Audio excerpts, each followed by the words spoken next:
This is the Houston Football Show, brought to you by the Prime Social Poker Club and Inside Edge, with your hosts, Aaron Wilson and Jayson Braddock.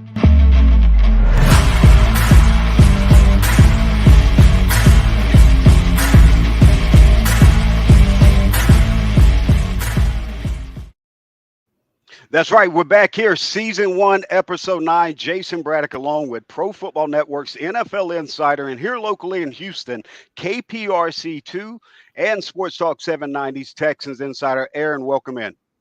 Thank you, Jayson. Oh, absolutely. We'll get right into all the action. We want to thank Jonathan Danger Cole and Mark Larson for the production of tonight's episode, as always, from iLogic Media. Now we got to get right into it because we got a lot to talk about. Before we look back at last week, as we typically do, and look forward to the next, Aaron, let's catch up with where the roster's at. And first, the latest news that's come out, Justin Britt, there's kind of been a holding pattern with his name and what's going on with him on the Texans. Little clarity came out today. Can you catch us up with all the ins and outs? Yes, Jayson. Yeah. While respecting his privacy, I'll say as much as I can. They placed him on the reserve non-football illness list, and he is upset with his performance in the first game, but that was sort of the trigger. It was an emotional moment for him. Did not perform the way he hoped for, didn't live up to his own personal standard, had some problems. That's all been documented, how he played in the game. And it's the reaction to it that is why he's been absent from the team. And the team wants to give him some time and space to work through things, contemplate his options. Obviously, retirement could be one of those options, and that's a consideration. So he'll make his plans, think about what he wants to do. In the meantime, it's a next man up mentality. This league doesn't really wait for anyone, obviously. You know, he has to take care of himself, take care of his family, and the Texans have to move forward, and they already have with Scott Quesenberry named the starter against the Denver Broncos. And he'll continue to start as long as he's healthy and effective, and I thought he held up solidly against one of the better nose tackles in the NFL and DJ Jones of the Broncos. It wasn't a perfect performance. It would have been really amazing if it had been. It was solid. I thought he held his own. And exactly. For Justin, you know, he's under a 2-year, $9 million contract.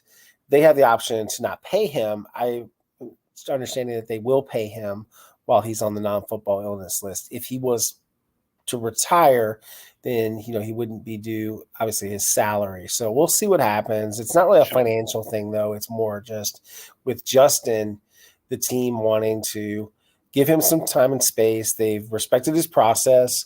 And yeah, I'm told that he's very upset, and it's an emotional moment for him. You know, he's played football all his life.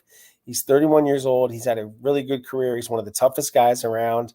And sometimes your body just won't let you do, what the mind wants it to, because, he's had a serious knee injury, and that's bothered him for the past couple of years. And, I think he headed into this year thinking he could make it through the season. He didn't play any preseason football, so it really wasn't tested in game action. And when he did get to game action, it just, he came up wanting. And I think, for Justin, it's just a really difficult reminder of what it takes to play the game. And it's not just physical, it's mental as well. And, there's no shame in this. This is a person's life. There's some things more important than football. 100%. And Justin, I just wish him well. I did shoot him a text last week expressing my support and respect for him. And that's been about, it. I haven't had any contact with him. I've texted with him previously, and, we'll see, if Justin at some point has something to say, but, we're going to give him his, respect his privacy and space. Obviously, 100%. Let me ask you this, Aaron. Yes. With Justin Britt, without putting you too much on the spot, and if you can't elaborate further, that's fine. But I think you mentioned something in there as far as the reaction to his play. Is that more so his own personal reaction or the public reaction? Yeah, it's his reaction, not so much. I don't think again, I can't speak for him. I don't know Right. I what understand. consumed as far as media, social media. I think there were probably harsher reactions on social media from fans than there were Always. from Right. reporters, which is generally the rule. What I saw from press coverage was people volleyballing back, him being accountable for his mistakes. I thought he was a stand-up guy. I believe 100%. you were there for that press conference as well, Right. the previous Tuesday at NRG Stadium. And, I thought if anything, I was like, wow, he's very despondent about this. I He's was thinking the sad. same thing. Yeah. And he He was had 100% accountable. So let me say this, Aaron, just to get it off, because we always talk about the human element on here, and I think you've stated it perfectly with Justin. I do want to add my 2 cents. I do put film up. I go in and evaluate the film, and in my opinion, the film is what the film is. I try not to go too much on a tangent of bashing a guy if it's bad. Maybe I should choose my words carefully, but if it is the public reaction, I played any part in that. My apologies to him because I do respect the human element, but it sounds more like him holding himself more accountable than anything else, because it did catch me a little bit by surprise, because that press conference, like you said, he was out there forefront, took 100% accountability, and best wishes for him, whatever he decides. I just want to state that. absolutely well said. And we at the podcast and everyone, I think, in Houston media is wishing Justin well. Justin's one of the good guys. 100%. Let's not lose sight of this. This is a guy that's a dad and a father and a good man, and has all the respect of his teammates, and they're pulling for him. Absolutely. And one of the reasons that you saw the linemen, they're playing cards and they were kind of staying to themselves, they didn't really want to discuss Justin. This is upsetting. He's very close to Tyson Howard, That makes a lot of Laramie sense now. Tunsil, a lot of these guys. So this was something where they were sad to not have their brother with them, and they were hurting for him. That's interesting. That's interesting. I don't mean to cut you off, Aaron, and we'll move along here shortly. But it's interesting you mentioned that he's close with Titus, because this past week Titus didn't look like Titus. Now, by most people's standards, he had a good game, but Titus Howard and how he plays, the vengeance, how you watch a guy for years, you understand how he moves and what he does, and it almost looked like mental mistakes added, and it makes sense marrying that with what you're saying, him being close with Britt. Like, we look at these guys as gladiators, especially on the line in the NFL, but these are humans with human emotions. And Titus has one of those big teddy bear, lovable personalities. I could definitely see this, the Brit, what's going on with Justin Britt affecting him now, hearing that they are close. Now, moving on a little bit, catching up the roster before we look back at what happened in Denver. Kevin Pierre-Louis, growing injury, saw that the Texans did place him on IR this year. I don't know the severity, Aaron. I'm not sure if you've heard the severity on this or not. Is he one of the candidates to return later, or because of the depth at the position or the severity of the injury that he's probably out for the year at this point? I haven't heard if he's going to need surgery or if it's going to be something that he can recover from. I think he'll need all of the 4 weeks. He was carted off the field. It was a pretty painful groin pull. So, I expect him to be down. And during this time, this is an opportunity for someone else to establish themselves.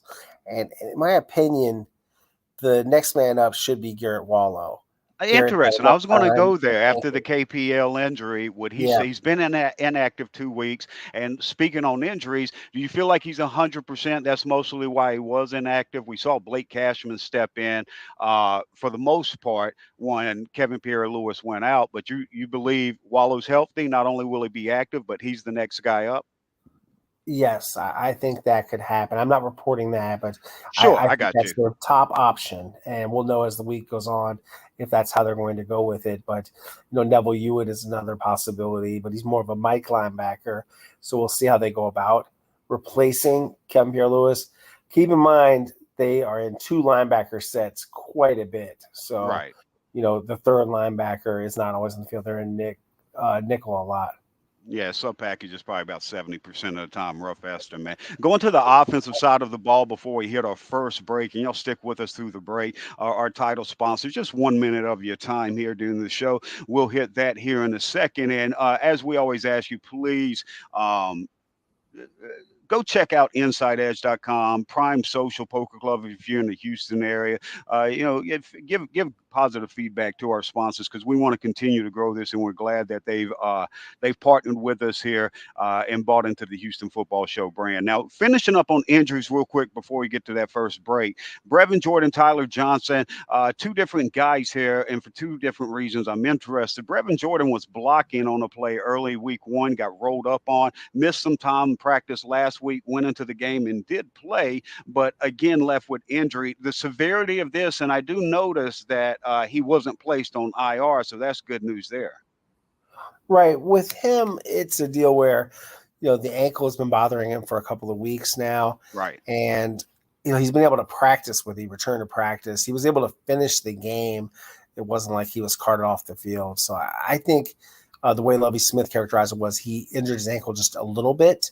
Okay. So he tweaked it. I would expect him to probably be available. We'll see how he feels at practice Wednesday, Thursday, Friday, if he's able to participate.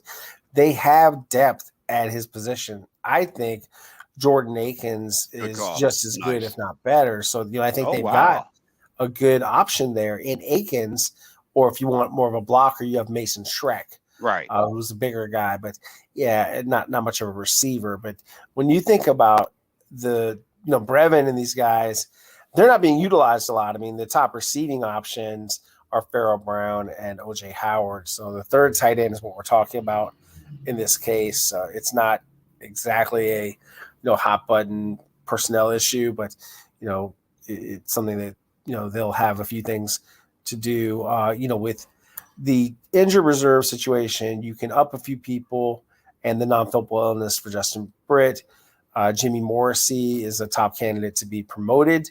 Okay. You then have Scott Quesenberry start, and then Justin McCray is a top backup for all three interior line positions with Kenyon Green now the starting left guard, as we reported last week. So it's I would say there are going to be a few more changes, and they did work out a couple of offensive linemen, Parker Ferguson, Keaton Sutherland. Tyrone Wheatley Jr. was supposed to work out, but he just did a visit because he signed with the Cleveland Browns.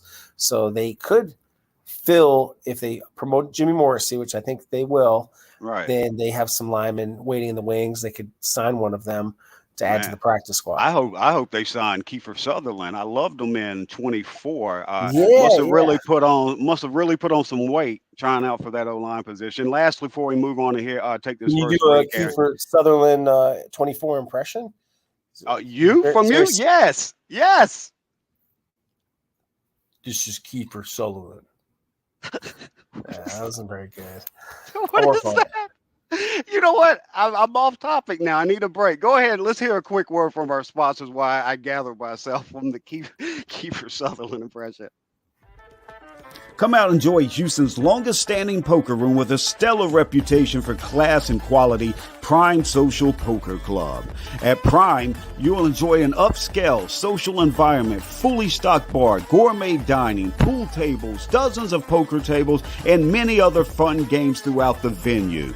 You can also join their over 21,000 members with a lifetime membership for only $10. What are you waiting for? Get into the game. Come join us at Prime Social Poker Club.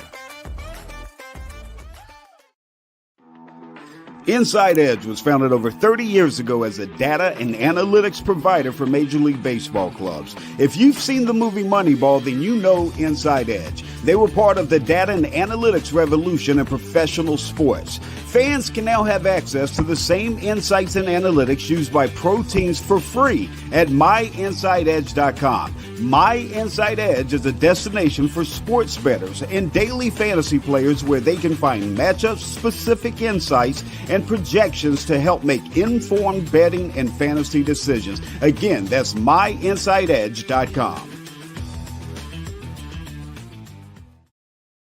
All right, we're back here again. Check out Prime Social Poker Club here in Houston and Inside Edge, myinsideedge.com. All right, and we got to look back before we look forward here. What happened in Denver? And the stat that's really made the rounds, Texans plus 23 through the first three quarters in week 1 and week 2 this season, minus 27 there in the fourth quarter. What's happening there, and what are we seeing?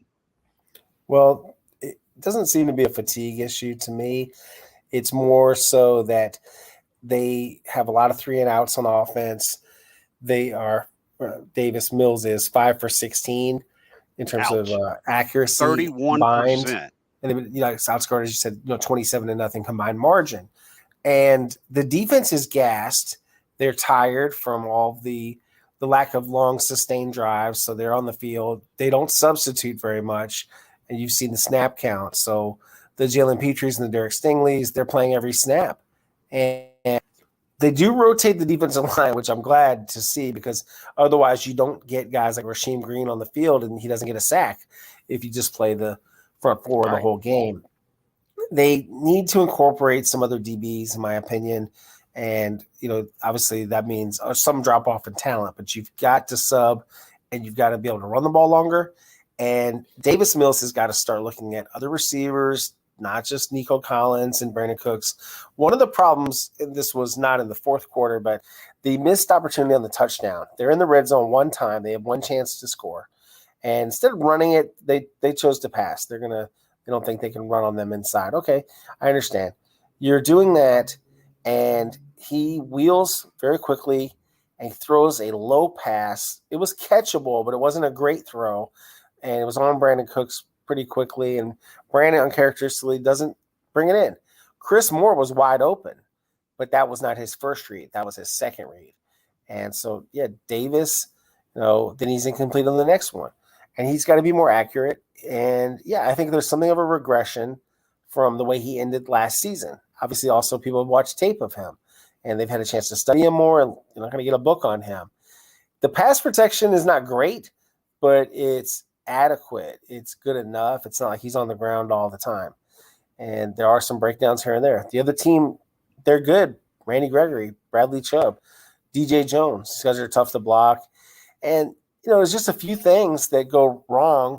That's the reason why they're not 2-0. They should be 2-0 right now and fighting with the Jaguars for, surprise, surprise, the lead in the AFC South, because the Colts are off to a bad start. The Titans are off to a bad start, and there's an opportunity here. They could get in the mix, but they have to beat the Chicago Bears for them to get in the mix, for them to absolutely. They got to start winning some games. And it's like Levy said, I thought he said it very well. Before you can win games, you have to stop losing them. They are their own worst enemy. A lot of unforced errors, a lot of penalties, a lot of issues, some pass coverage breakdowns like 3rd and 16. I'm starting to question more and more, was that Jonathan Owens on that pass to Cortland Sutton? Was he dropping too deep and creating too big of a seam in that cover 2 zone? Because a lot of people, that's on Stingley. It's not only on Stingley, it's on both of them, but it looked like there's some culpability from the safety. And great play by Cortland Sutton, and everyone was asking about Stingley's performance. It was solid. It wasn't great. He did get picked on some. He's playing against a gigantic wide receiver, almost 6'5", 220. I want to get to that. Yeah. Well, let me pitch it. that to you in a second. But before you get to that, the matchup against Sutton, we always hear evaluators, front office people talk about what they'll go and watch film, and they also look at analytics and what they explain that they're doing. The reason for that is marrying what they see with stats, because stats lie and your eyes will lie to you, believe it or not. So marrying the two is like, I'm seeing this, what do the stats say, or vice versa? And so everything we're talking about the fourth quarter, what are making those stats that way? The Texans minus 27 in the fourth after being up plus 20 in the first 3 quarters through 2 weeks. Well, on offense, they've only run successful plays 19% of the time. That's second to worst in the NFL. And then on the defense, they've given up successful plays 59% of the time. That's worse NFL. I mean, that's both sides of the ball there. So let me ask you something before I say it. I'm playing devil's advocate here. I don't believe this, but let me see if I can convince you to something else. Week 1, what the sell was on why the Texans broke down in the fourth quarter was 90 plays. Jonathan Taylor, that O-line just really wearing on them, beating them down. And there's truth to that, obviously. But outside of that, you look at week 2 and they get beat down in the fourth quarter. And we're not talking much about mile high.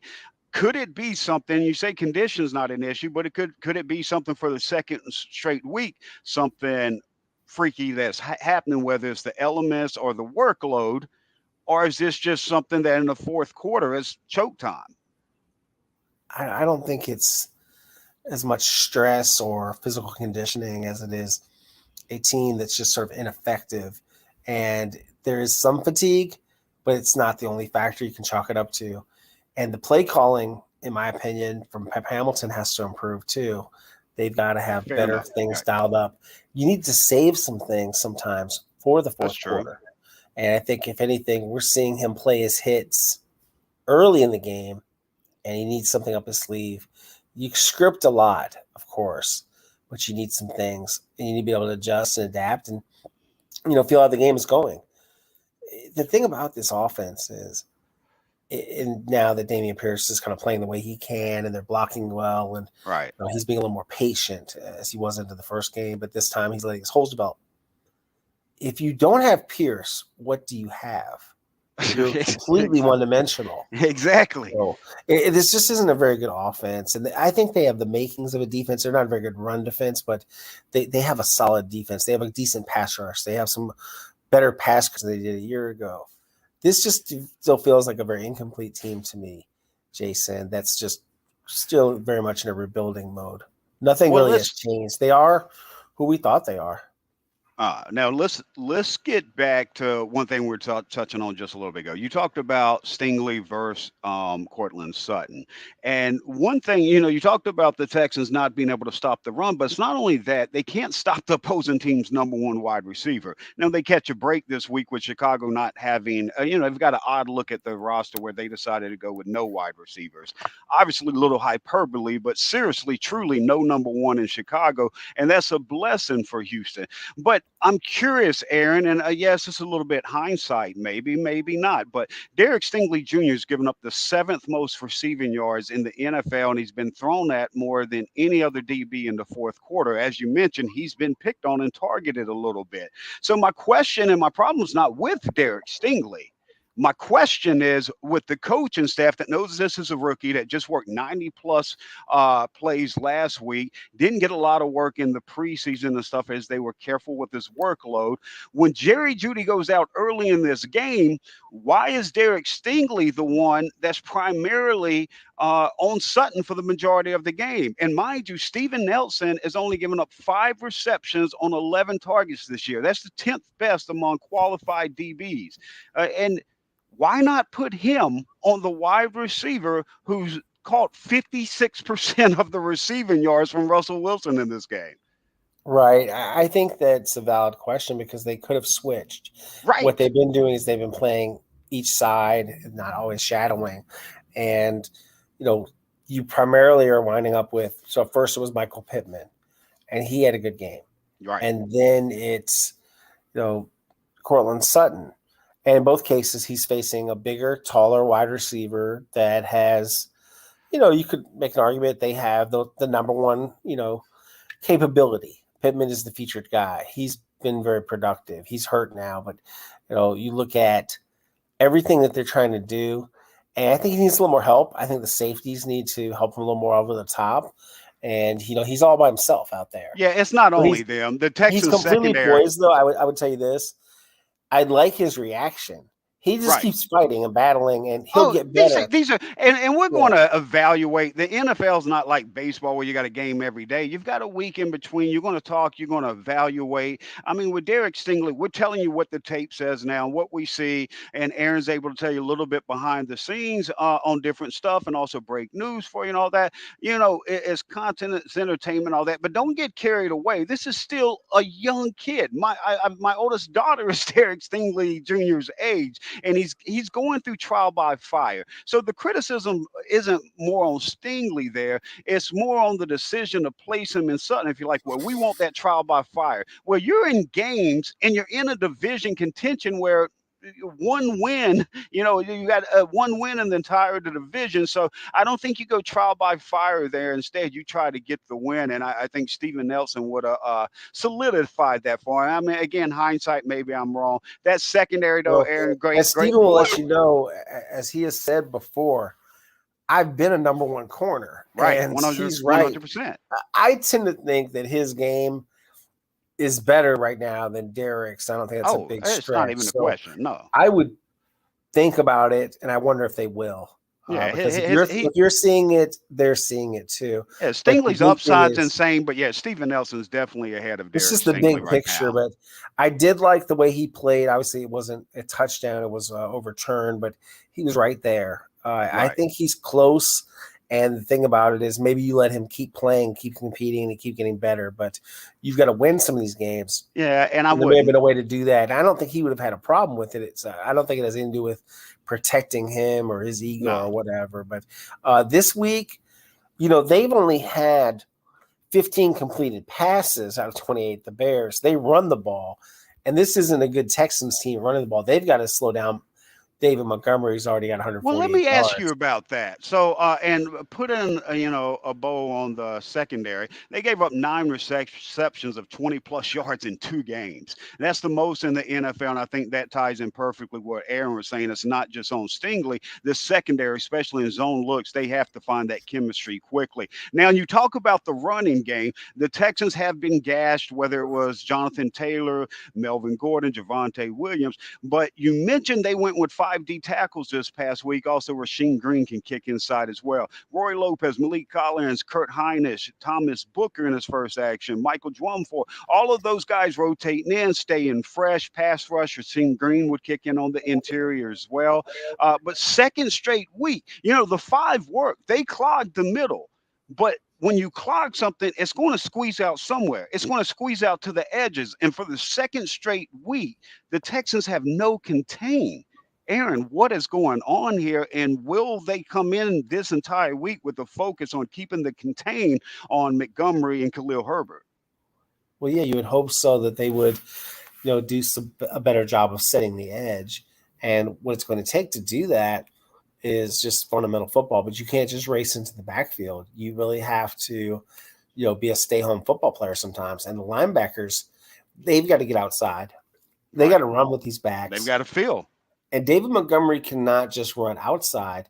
He's good at running inside.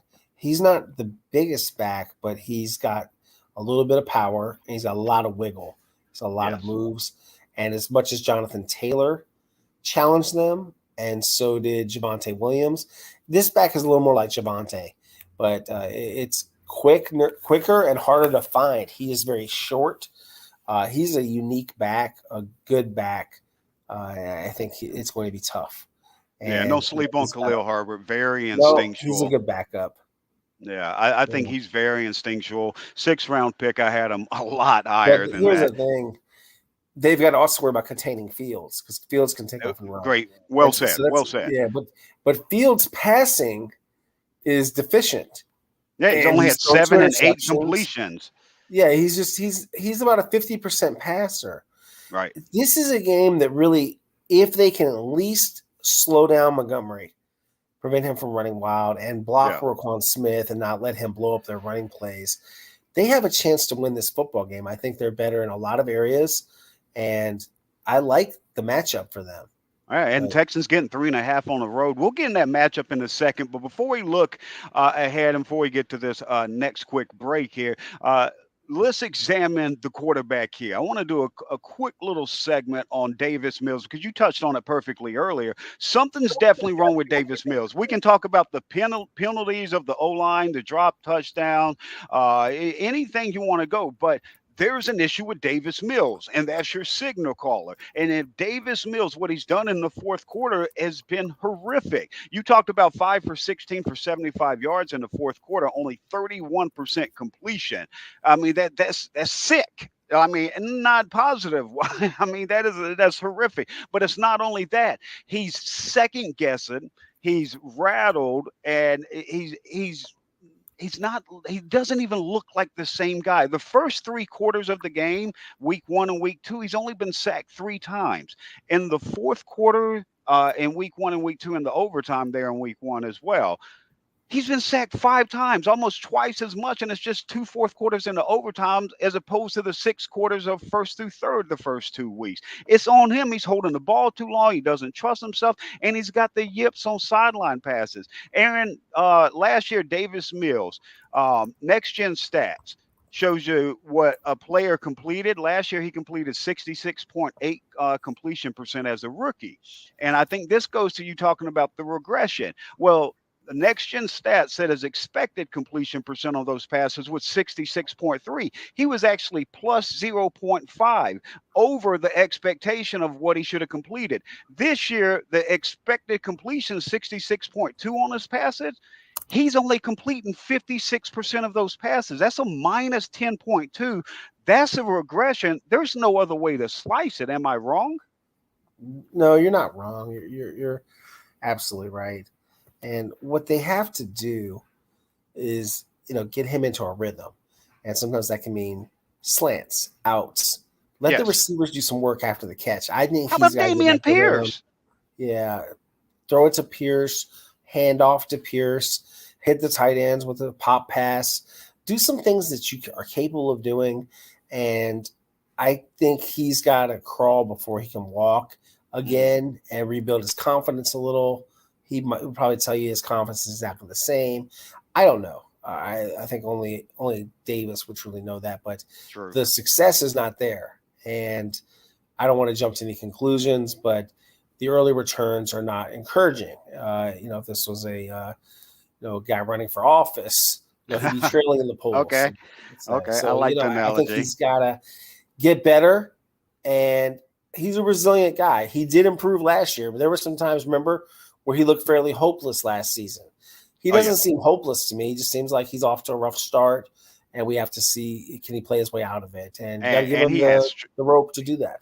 Yeah, and he has struggled on the road as well. So this past week's struggle isn't anything that we're unfamiliar with. He has 4 touchdowns and 9 interceptions on the road, 61% completion. That improves 8% to 69% at home with 14 touchdowns and only 1 interception. So, but they've got to win these next 2 road games at Chicago and at Jacksonville, with the only home game before the bye being against the Chargers. So he's got to get over that road weary woes, or, I don't know what's going on with all the W's, but we'll get into that. And there is a good little bit of news there. Aaron talked about the Chicago Bears and this being a game the Texans need to win. We'll let it look at how, if you want the positive, the Texans were 18.5-point underdogs combined for the first 2 weeks. This is a game they should win. They're farther ahead where most people's expectation was, and this is a winnable game. Just a quick nugget.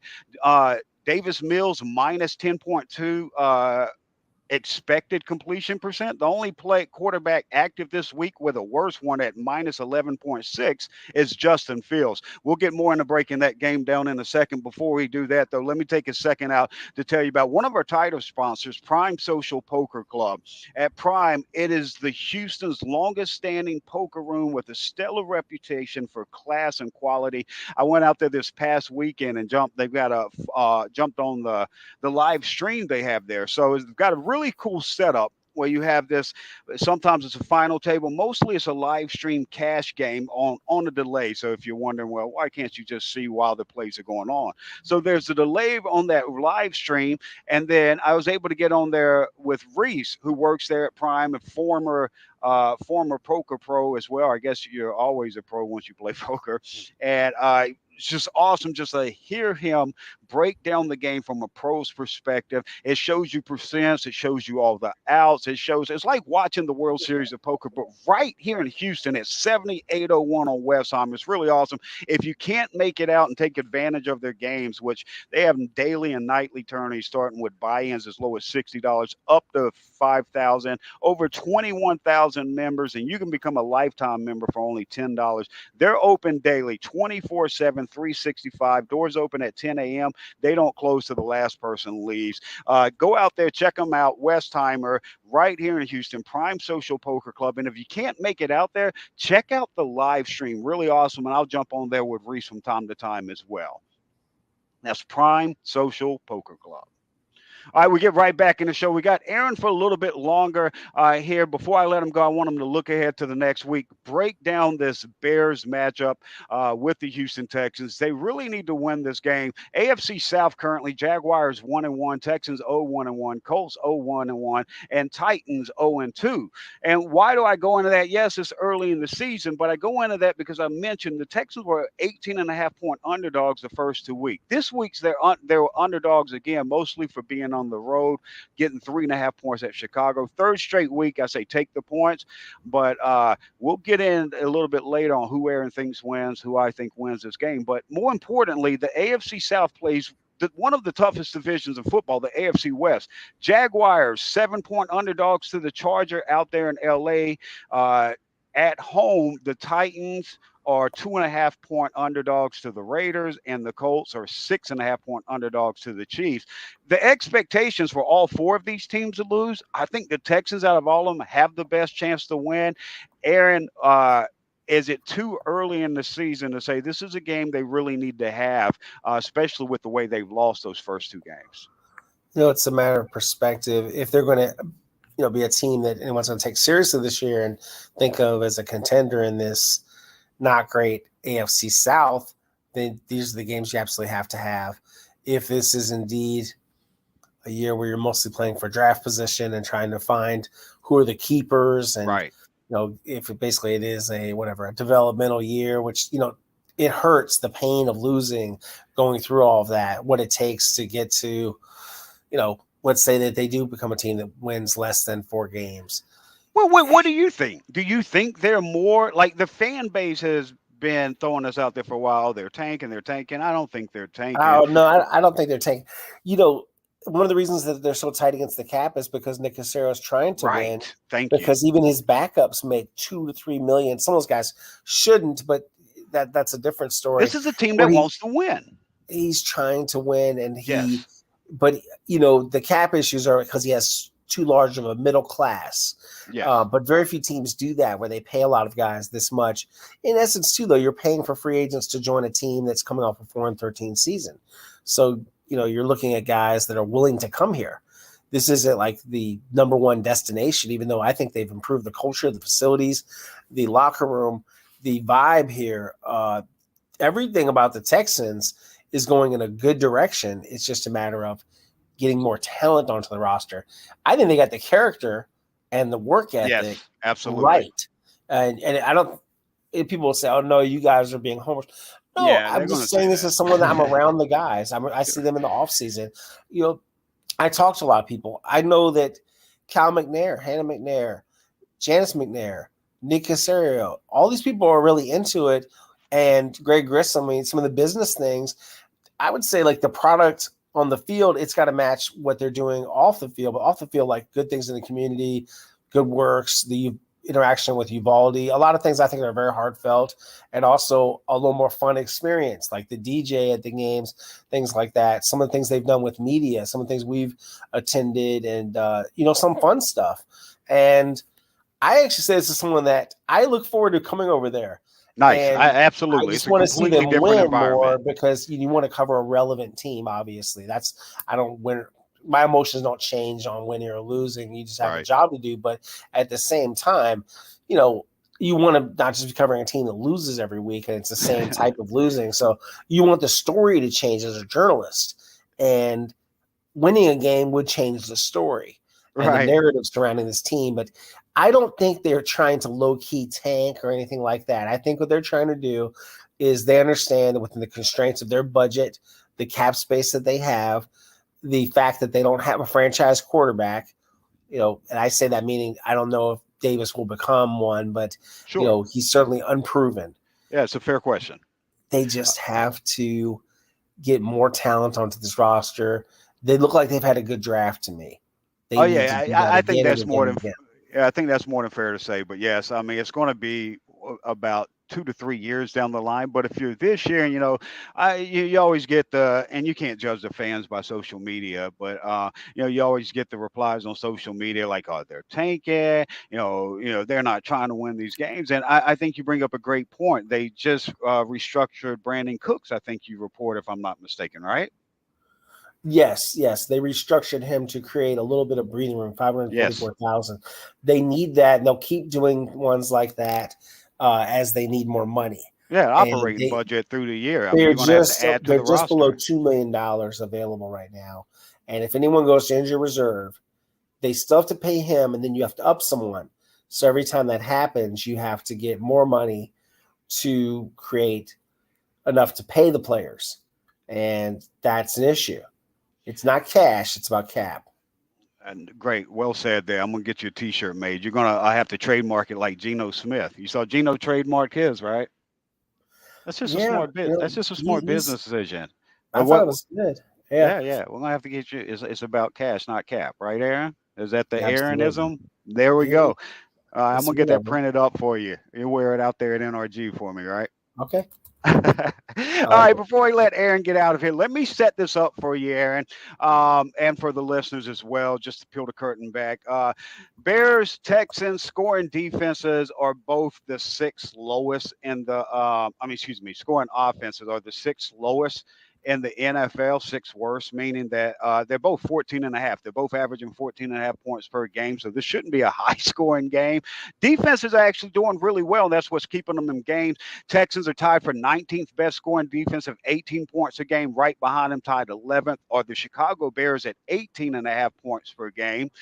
Texans defense ranks well in the red zone, goal to go, third down percent, and points per game, as we just mentioned, top 10 in all those categories. Bears defense, ranked 7th in sacks per pass attempts. So it kind of gives you a little bit. I know you probably need a little pen and paper to go back through the pod and jot it down. If you don't have it all there, most of that is on my timeline at Jayson Braddock. And a lot of the breaking news Aaron's is putting out is on his timeline there at Aaron Wilson _NFL as well. But I lay the background a little bit here. And before I get your predictions, we talked earlier about they can't stop opposing ones. Pittman Jr., 9 catches, 121 yards and a touchdown. Sutton, almost similar, almost parallel numbers, 7 catches, 122 yards. Bears don't have a number one. Their top guy is Equanimous St. Brown, 3 catches on 7 targets, less than 50% completion rate there. 57 yards, 1 touchdown this year. Talked about plugging the middle, but not giving up not being able to stop the contain on the edge and Fields' mobility. I laid it all out there. Texans need to have this win after the loss. Lovey returning back to Chicago. Thoughts on everything I said there? I know it's a lot to really process on the fly, but I know you know it anyway. On that, how do you see this game going? And end it with the Aaron Wilson prediction before we let you out of here. All right, I'm going to go out on a limb here.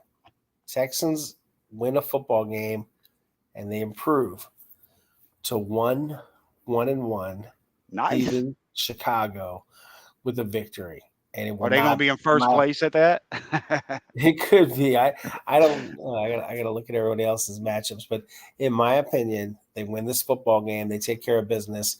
I don't know about blowout or whatever. To me, just get a win. And I think they're capable of doing it. And if they can't beat the Bears, it's going to be a long, long year. Well said. Well said. We're going to end on that note because I think that's perfectly said there. Aaron, thank you for your time, brother. We're going to let you go ahead. I'll see you out there tomorrow morning, and we'll catch you later. All right. Take care. Bye. All right. Take care. That's Aaron Wilson, Pro Football Network's NFL insider here locally in Houston, Texans insider for KPRC2 and Sports Talk 790. Before you get up and finish the rest of the show, a couple segments left. Let's take a quick break with our sponsors. Prime Social Poker Club opens daily at 10 a.m. and doesn't close until the last person leaves. Now, that's 24/7, 365 days a year, so you can always get your poker game on at Prime.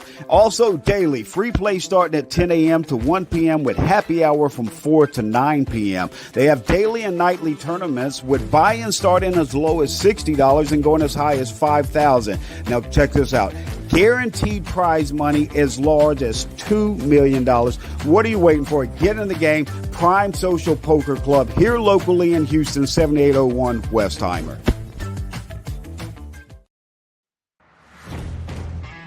We've told you about the endless insights at Inside Edge, but let us tell you about the real gold mine. They're 5-star picks. And in the 2021 NFL season, Inside Edge went 34-14 against the spread for a success rate of 70.8. And now you have access to these 5-star picks for only $20 per pick, or get the deal of the lifetime.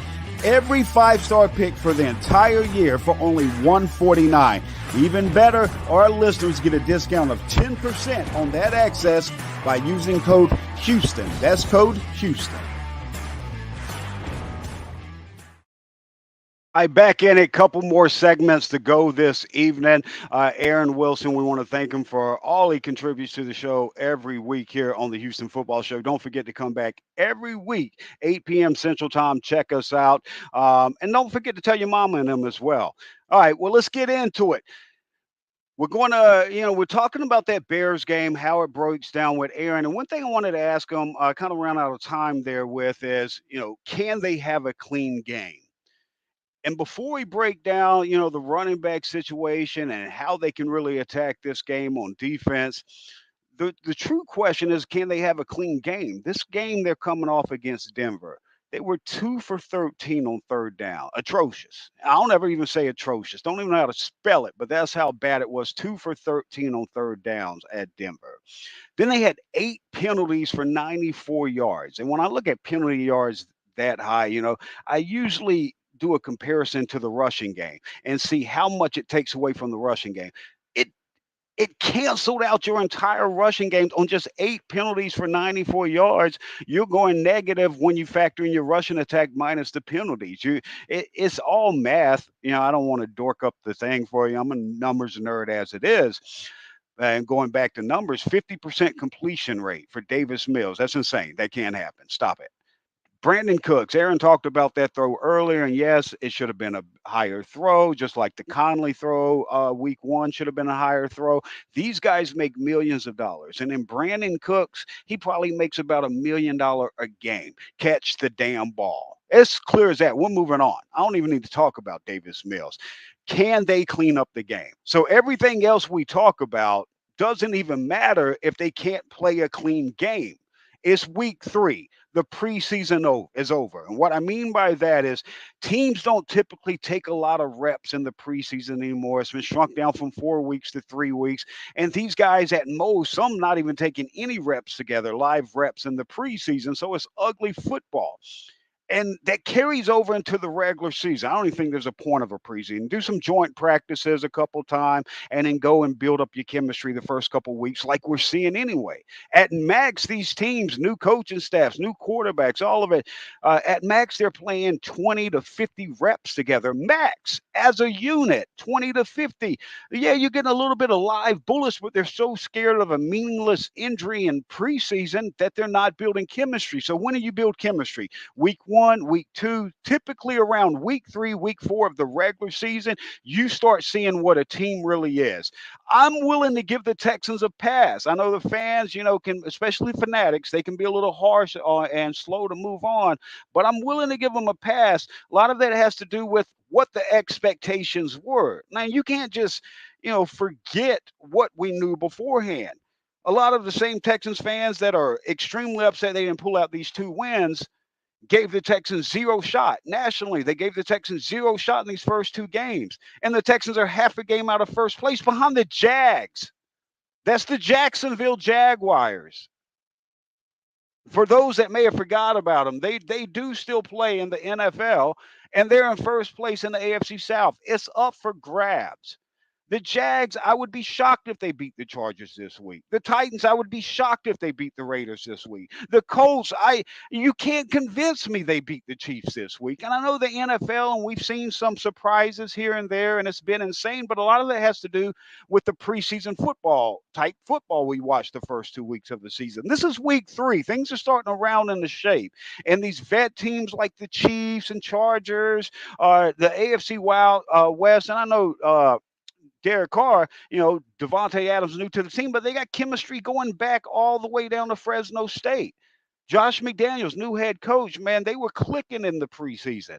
It hasn't carried over to the regular season as much, obviously, but the talent's there. And I would be surprised if the Titans, Colts, and Jags didn't all lose this week. I would be surprised. The Texans game is the one game you look at the AFC South that team really, really should win.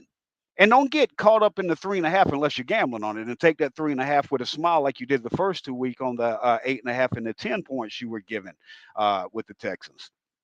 They're getting 3.5 because they're on the road. These are 2 bad teams. I just told you about the rankings. They rank almost identical in most areas, except the Texans defense, 4th in red zone, 6th in goal to go situation, 8 on third down percent, 9th in points per game. So, I mean, this team is a little bit underrated because of what's happened in the fourth quarter, and we haven't really looked at their positives. Can they play a clean game? That's what they have to do. And they have to stop the number one wide receiver. They get a blessing this week. We're not having to do that. You just don't give up the big plays. And I think you can do that because the Texans have talent in that secondary. They're not going against Michael Pittman Jr. and Cortland Sutton this week. And Justin Fields, like Aaron said, he's completed 7 passes one week, 8 passes the next week. Of those passing yards, his top passing game is 120 passing yards, and 51 of that came on one play. Last week he had 70 passing yards and 30 of it came on one play. You take away those 2 plays, he's got almost only 100 passing yards on the whole season just from 2 big plays. Texans eliminate the big play in the passing game. Force Fields, play close to the line, 8 in the box, 9. Screw it. Put 12 people in the box as long as the refs don't call it, because Justin Fields not going to consistently beat you moving a chain. Just don't give up the big strike like you did coming out to start the fourth quarter last week. Now, the biggest thing is I want to look at this running back situation. Dameon Pierce, Rex Burkhead. We talked about it before the preseason. We talked about it in the preseason. We're going into week 3 and we're still talking about this. The Texans, yes, they got Dameon Pierce more involved. But why did Rex Burkhead outsnap Pierce week 1, 50-20? Why is Rex Burkhead the 7th most targeted? No, excuse me. It went up. 3rd most targeted running back. No, let that marinate for a second. I'm going to repeat it, but I want you to just let that marinate. Rex Burkhead. There's not a new rookie or somebody who came in with a similar name. It's the Rex Burkhead you know well. He's the 3rd most targeted running back in the passing game. That is insane, especially when you combine it with the fact that Rex Burkhead's 3.8 yards per touch this year is the 5th lowest in the NFL. So not only is he not getting you on the ground, he's not getting it to you in the air, but you refuse to throw to Dameon Pierce. Dameon Pierce has 1 target in each game, and he caught each pass. And I put the video up of the last one when I was questioning, why is he only getting 1 target when Rex Burkhead's the 3rd most targeted running back in the NFL? This ain't Christian McCaffrey. This is Rex Burkhead. Why is he the 3rd most targeted? I need somebody to answer this. There's no sense to this. Why does Burkhead outsnap Pierce by 30 snaps week 1? Why? And if you're throwing the ball to your back when your quarterback's only completing 50% of his passes, why aren't you throwing it to the top back on your team? 2 catches on 2 targets in 2 games with Rex Burkhead, the 3rd most targeted running back. Go to the timeline, add Jayson Braddock. Look at the effort. He comes out on the flat, catches it, turns, plays with strength and power in his legs, and fights for 8 yards on that catch. And you don't throw him another ball. Check this out. You need more numbers you've already seen it. You know, you're questioning it if you're watching Texans game. Why is Rex Burkhead out there? But let's marry the stats with what your eyes are seeing again. On rushes that went for first downs when they started 7 to 10 yards to go. I worded this horrifically. Let me try this again. 7 to 10 yards to go, rush plays that go for first down. Burkhead is tied for last with 0. 0 first down rushes when it was 7 to 10 yards to go. And you're like, well, that's probably pretty hard to get a first down on. You're right. It's percentage based. And seeing how Rex Burkhead doesn't have 1 to his name, he's 0% and tied for worst in the NFL.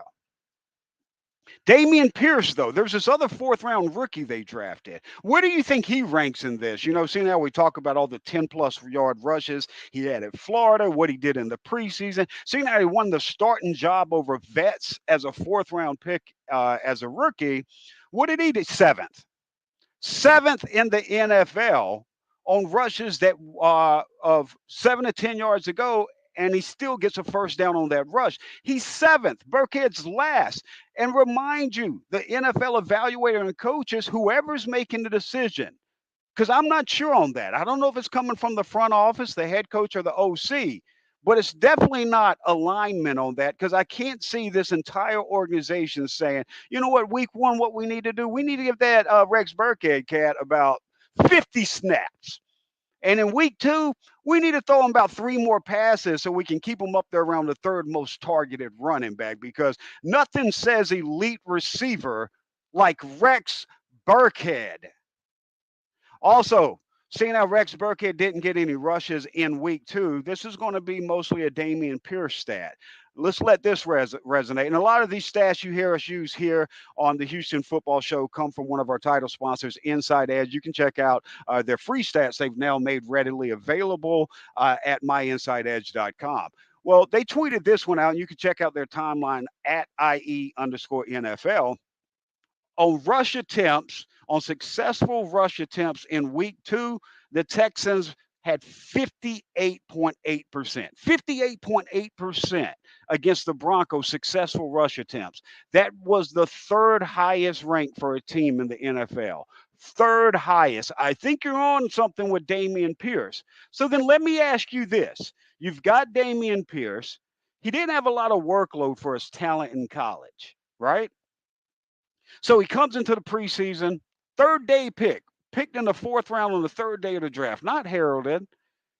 He impresses so much in the preseason in limited action. And what are we talking about? 10, 15 touches in the preseason? They shut him down because he showed you so much talent. But a guy that had limited work in college, limited work in your offense in the preseason, he's going to make mistakes, especially a 4th round rookie, right? We make excuses for Stingley's excuses and Petrie's missed tackles. And I say excuses, that's harsh. We give them the grace of developing. Rookies are going to make mistakes. Same with Kenyon Green. We feel a little bit more grace. With Dameon Pierce, where's the damn grace? Where's the urgency to force Rex? I mean, why is there an urgency to force Rex Burkhead back into the game? I don't understand it. And here's a point that is just going to you're going to find insane. If you haven't read this on my social media yet, you're going to find this insane. So Dameon Pierce, we just read Texans were the 3rd best on successful rushes, 58.8%. So that's Dameon Pierce. You only have to say Texans. But 3rd best, Dameon Pierce this week. And his first, second NFL start, but first, quote unquote, air quotes here, when they actually gave him the ball. Well, in the 3rd game, he makes a rookie mistake. Titus Howard turns around about 3 minutes ago in the 3rd quarter. You can go watch it on NFL Plus. Titus turns around. He's pointing to Pierce to get him lined up wrong. Great awareness for your right tackle, by the way. Points it out, gets him to line up on. Davis Mills points him out. The play's busted. Davis Mills takes it and just dives ahead. Texans, we got to rub his nose in it. Rookie made a mistake. He screwed up the whole play. Rex Burkhead comes in. Okay, I get it. Even though that's a 3rd and 6, and you have a miscommunication with Nico's, that should have been a 3rd down on the next play. We'll get into that a little bit later in the last segment of the evening. But you rub Dameon Pierce's nose in. You screwed up. You messed up the play. You lined up in the wrong spot. Come over to the bench. Rex Burkhead, get in there. That was with 3 minutes to go in the 3rd quarter. This is a 1-possession game. At the time, the Texans are winning that 1-possession game. 18 minutes of game time left. The running back that was the 3rd best in the NFL with 58.8% successful rush attempts, how many touches do you think he got the rest of the game, those 18 minutes? If you guessed 1, you were correct. 18 minutes left in the game. After he messed up the alignment, they gave him the ball 1 time. And the Texans were up with 3 minutes to go in the 3rd quarter. You have the entire 4th quarter, and at no point was it farther than a 1-score game. Why did they go away from the running game that was one of the most top 3 successful when you base on success rate last week? You go away from it to go to the quarterback who was completing 50% of his passes, and he's only completed 31% of his passes now through the first 2 weeks in the 4th quarter. These losses, you can blame Davis Mills, and he's got to shoulder part of it as the starting quarterback. You can blame O-line penalties, drop touchdowns, drops from the vet receivers, anything you want. But I think the front office, may have to take some blame on the Rex Burkhead stuff. I'm not sure. If I'm a betting man, I'm going to say the front office is going to shoulder some responsibility for Rex Burkhead. Then that means they take responsibility for being 0-1-1 instead of 2-0. Because they could be. And in a division that's up for grabs, you could be one of 4 AFC teams that are left undefeated. They should be, if actually. Let me change the verbiage. They should be. The front office takes responsibility for Burkhead. That's on you. You've had all offseason to upgrade that number 2 running back position. And if Rex Burkhead's the answer, if Damian Pierce screws up late in the third quarter by lining up wrong, it's on you, the front office, that there's not somebody that can step up there in that role whose name is not Rex Burkhead. So it's insane to me. The front office takes blame in not being 2-0. The head coach takes blame in not being 2-0 because Lovey's a defensive-minded guy. It's like watching high school football, the containment that's being given up against Jonathan Taylor, Javonte Williams, Melvin Gordon. Go back and watch the tape. Almost all of it is bounced to the outside week 2 in the Broncos. They had 5 D tackles rotating in, stuff in the middle, and all Javonte Williams and Melvin Gordon did was get outside the tackle. The edge was never set. And like Aaron said, it's not always on setting the edge. Sometimes you've got those guys diving in and linebackers are coming behind to fill. Where were the damn linebackers? They're not there. And then when there is somebody there, if it gets down to the safety, Petrie's missing tackles. So the running back, Rex Burkhead, front office shoulder some of the blame for not having a true number 2 running back on this roster going into the season. Now, if you get hit by injuries, I get it. Going into the season, everybody knew, fans, media, everyone, probably the head coach and the OC knew. If that's just a hunch, I'm not reporting anything. I'm not an insider like Aaron. When you look at head coach Lovey and allowing his defense for 2 straight weeks not to be able to really do simple things like a high school coach would get fired for not being able to contain on the edges. And Ogbo did better week 2 containing. You saw him come out right at the beginning of the game, fighting to set the edge. Much better. Still has to improve, but much better. And wasn't getting so wide out of his lanes and gaps as well. There's still got to be a lot of improvement. And the whole team is setting the edge has to improve. This is basic. This is stuff that even with you being early in the year, you shouldn't be seeing. It has to be rectified this week or Texans lose this game. So, OC, the play calling, what he's shown, what he's done, knowing that Davis Mills is completing 31% of passes late in the game, or excuse me, in the fourth quarter, and you go away from the running back, Damian Pierce, he got a carry at 3-minute mark. Then he lines up wrong. They bring in Burkhead. Pierce runs off. He gets another carry at 11 minutes and 22 seconds to go in the fourth quarter. And that's his last touch the rest of the game. 1 possession game, 18 minutes of game time, 1 touch. It's silly. But Davis Mills out here chunking up passes where he's taking 5 sacks in the fourth quarter and overtime as opposed to only 3 through third quarters the first 2 weeks. The guy's holding the ball. He's got the yips on sideline passes. About 2 or 3 passes, he left his feet and jumped up like he's Tim Tebow. It's mental. It's not that Davis Mills can't do it. We talked about the expected completion percent and how he was positive 0.5 as a rookie. Now he's minus 10 in his second year. He has regressed, but not physically. It's all mental. And that's not on the coach. That's not on the OC, but it is on the OC when you've got a running back that's running successful rushes 58.8% of the time, third best in the league in that game, and you got a quarterback completing 31% of the pass, and you say, we're going to give this running back one carry the next 18 minutes of game time. 1 carry in a 1 possession game. That's inexcusable.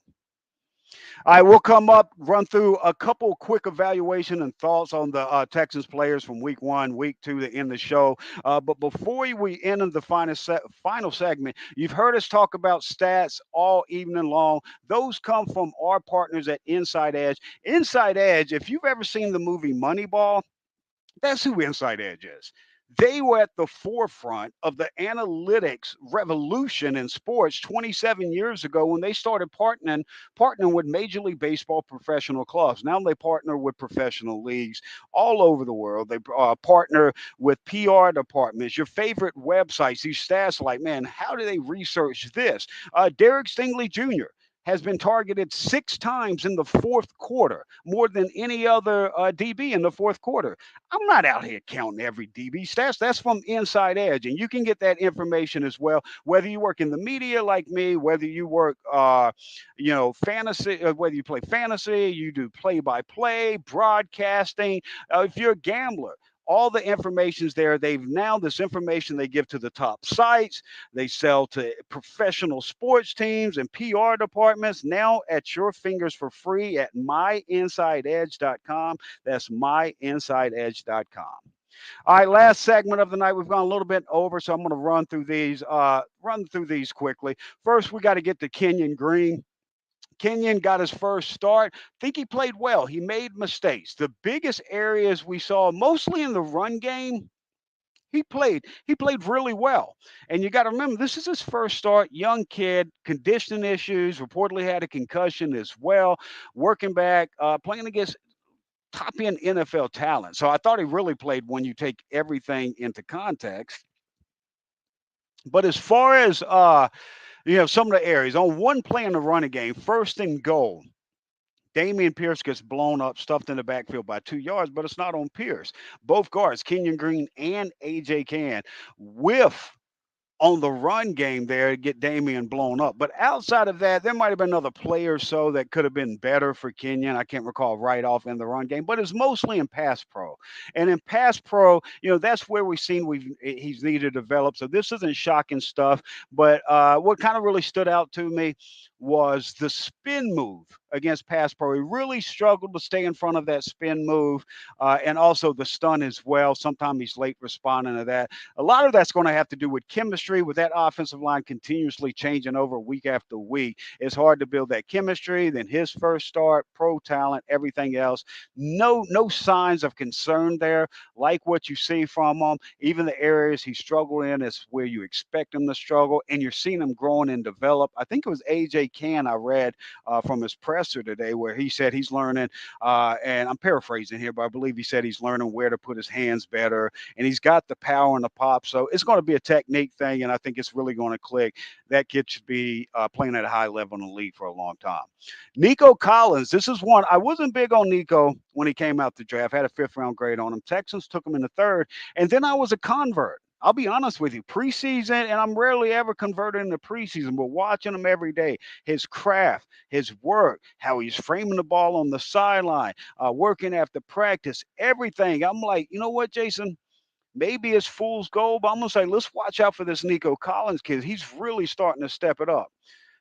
There was too many things on film where there's miscommunications with him and Davis Mills. And without me being in the huddle, you're right. I don't know if it's completely on Nico, if it's completely on Davis. I can tell you what Nico's routes looked like through the game when he ran similar routes. I can tell you where Mills places the ball in camp typically when they run these routes and when they play off of each other. And I'll just tell you this without putting blame on Davis or Nico. Nico's routes in that game weren't consistently the same. His effort wasn't consistently the same. And I'll leave it at that because this is a guy in the second year early on that we knew was raw. When you got 6'4", 220 with that type of wingspan and movement skills, there's a reason he's available in the 3rd. I was disappointed from what I saw from Nico in the preseason to what I saw from Nico in this Broncos game. And that's a guy that needs to really step it up. They've given him the keys to that number 2 wide receiver position, and I don't know if he's earned it to this point because what he showed in that game was not a number 2 wide receiver in the NFL.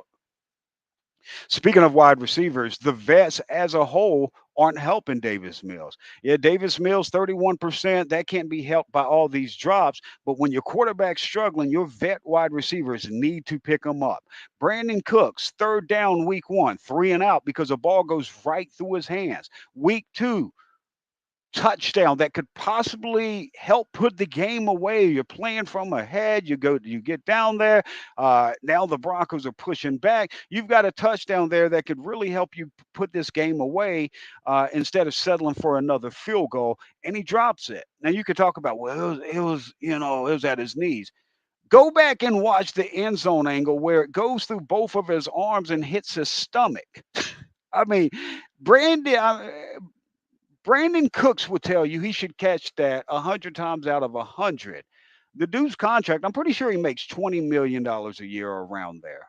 Not sure right off the top, but I feel pretty confident he makes around there. There's 17 games in a season, so you're basically making about $1 million a game. No ball should touch the ground, especially when you have 3 to 4 yards of space in, and all you got to do is go down and catch it between your arms and in your chest. Crucial misses there. Chris Conley, we talked all offseason how he caught 21 of 22 passes since coming with the Texans. Had a catch week 1. Then he goes up and live. I didn't criticize him. I was like, maybe Kareem, I think it was Kareem in coverage there, Kareem Jackson. Maybe he got his hand on that tip and alter it. You go back and you watch it, and clearly it's just a drop. He frames his hands poorly, misses for a struggling quarterback, vet receiver that's your number 3 guy. To drop that big of a play, another third, I believe that was third down. Might not, don't quote me on that. I might be mistaken on it being third down, but it's definitely another first down conversion, regardless, and another drop. And then the Conley drop, it was at his knees. Professional wide receiver. Your job is to catch a football. It is the prime. If you put a resume as an NFL wide receiver, the number 1 bullet point is catch a football. If it is at your knees and you are in the NFL, you pluck it and keep going. You don't even have to go to the ground. That is on Chris Conley. Should Davis Mills throw a better pass? Yes. That is on Chris Conley. You have to make that catch. That is your job. Jalen Petrie, this kid has all the talent in the world. Electric upside. The kid's going to be special. He wants contact. He wants action, but he has to get the technical aspect of tackling, and he'll do it sometimes. He'll run up, perfect form tackle, wrap up the guy, bring him down, fill the hole, and there's going to be a little bit of him. I mean, still another young kid, just like Kenyon Green, just like Damian Pierce, Derek Stingley Jr. These are young guys. I get that. That's not lost on me. So, I'll give him some grace that they're going to evaluate. And he's such an elite talent for such a young kid in the league. But it's just frustrating to watch. And you are costing your teams games at this point. It's just too many missed tackles from week 1, more missed tackles week 2. And the troubling part of the week 2 missed tackles is how they come late. And not only the missed tackles, but they've beat into the head to where to kind of do the peanut punch, try to get strips when you can, but knowing loving how he teaches it, you're supposed to wrap up, or a teammate's supposed to have that guy, that ball carrier wrapped up so you can go for the punch, so you can go for the strip. Jalen Petrie, Steven Nelson, multiple guys late in the fourth quarter are just carelessly one-handed ripping at the ball, flying and ripping like a peewee game, giving up 3-5 more yards after every point of contact. And it was that with the containment, the missed sideline passes ritualistically from Davis Mills at this point was just insane to watch. But ending on a couple other things, O-line chemistry, I want to end on a positive thing too next, but O-line chemistry. We talk about Davis Mills, the wide receiver drops, the struggles of the offense, everything like that. And we talk about the penalties, different things with the offensive line. I think all of that's fair.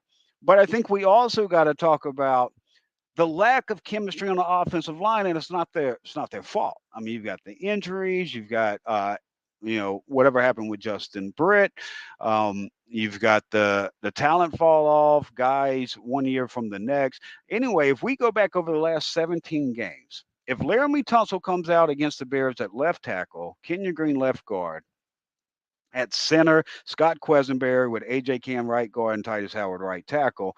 That would be the same starting offensive line for the second straight week for the first time. 2 weeks in a row with the same starting line for the Texans, first time in 10 games, and the third time in 17 games. That's there's 17 games in the season. So in the last 17 games, this will be only the third times that the Texans have had the same offensive line from 1 week to the next. Knock on wood that everybody's healthy and that same unit trots out there. For Dameon Pierce to be as effective as he was with this unit its first week together, lack of chemistry and how much Davis Mills was struggling is just insane. And the team just needs to finally do right by Dameon Pierce. Uh, yes, you did great week 2 running the ball. You still some reason not throwing the ball, throw him the ball, get him the ball, feed him the ball. Keep it on the run game until Davis Mills can consistently hit the throws in the fourth quarter that he has in the past. Let him get it fixed out mentally because right now he has the yips on those sideline passes.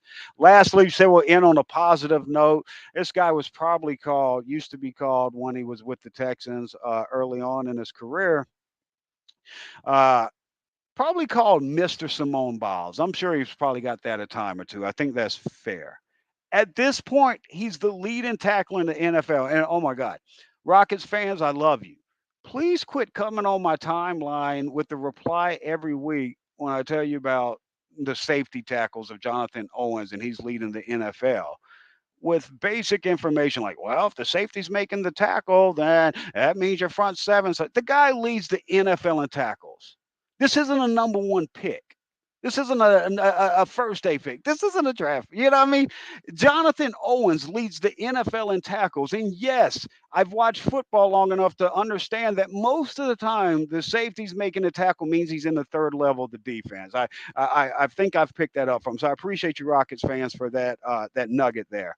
Obviously tongue in cheek, guys. Um, but with Jonathan Owens, though, it's not just the point I put that out there is that it's crazy. You got a Texans playing. Yes, they played like 160 freaking plays the first 2 weeks. That plays a part in it. And yes, it plays a part that the front seven is letting guys, especially in the running game, get to that third level. But Jonathan Owens is also coming up and he's filling on that second level. And sometimes he's coming up on that first level and plugging in, making stops. But what he's always doing, he's always coming up wrapping up textbook form tackle. Jonathan Owens is a player and he's a find for this Texans roster. That's a steal there. So that's going to do it for another week. I will leave with a prediction here. First week, I went out on the limb. I picked the Texans to win. I was feeling good at NRG watching that game up 20-3. But they came out with the tie, so it didn't make me look completely foolish for going out with the Texans there. But I told you didn't have to ride with me that week. Told you to go ahead and take those points, 8.5. Last week, Texans getting 10. Felt like it was a touchdown game. Had the Texans losing 26-20. You obviously know how the game turned out. They lose by a touchdown there, 16-9 at Denver. This week, Texans on the road. This game statistically matches up identically with the offensive and defensive rating, except when you start talking about down there situations that matter. Third down, goal to go, red zone, points. Texans top 10 in all of those categories, all 4 of those categories. That Texans defense still being slept on a little bit here. Bears don't have a passing game. Not only, again, I'll tell you like I did the first week, if you're not there with me, you don't feel comfortable with what you've seen the first 2 weeks. I get it. Third straight week, take the 3.5 points. If you're feeling cocky, you're feeling confident, go ahead and take them Texans on the money line. I've got them winning this week, and I've got the Texans winning by 6 points. I haven't figured out the final score, though, but the lack of the passing game and the Texans not having to defend a true number one like a Pittman or Sutton and just really focus after 2 weeks on containing the edge and stuff in the box. This is a game the Texans should win. We know they have a small margin of error. They have to win the turnover margin, and they've been doing that. The one positive for Davis Mills, outside of fumbling the ball every time he gets hit, he doesn't turn over the ball on interceptions. And a lot of those fumbles have been fortunately recovered for the Texans. But that's going to be it. I got Texans winning by 6 this week. They will be 1-1-1. and in first place of the AFC South, because not only do I've got the Texans winning by 6 over the Bears this week, I've also got the Jags, Titans, and Colts losing against the AFC West. It's going to do it for another week. For Jonathan Danger Cole, Mark Larson from iLogic Media, and for my co-host Aaron Wilson, Pro Football Network's NFL Insider, and Sports Talk 790 KPRC2's Texans Insider, excuse me, guys, and myself, Jayson Braddock. That's going to do it for another episode, Season 1, Episode 9. Come back next week and every Tuesday at 8 p.m. Central Time. That's the Houston Football Show from Prime Social Poker Club and Inside Edge. This has been the Houston Football Show, brought to you by Prime Social Poker Club and Inside Edge.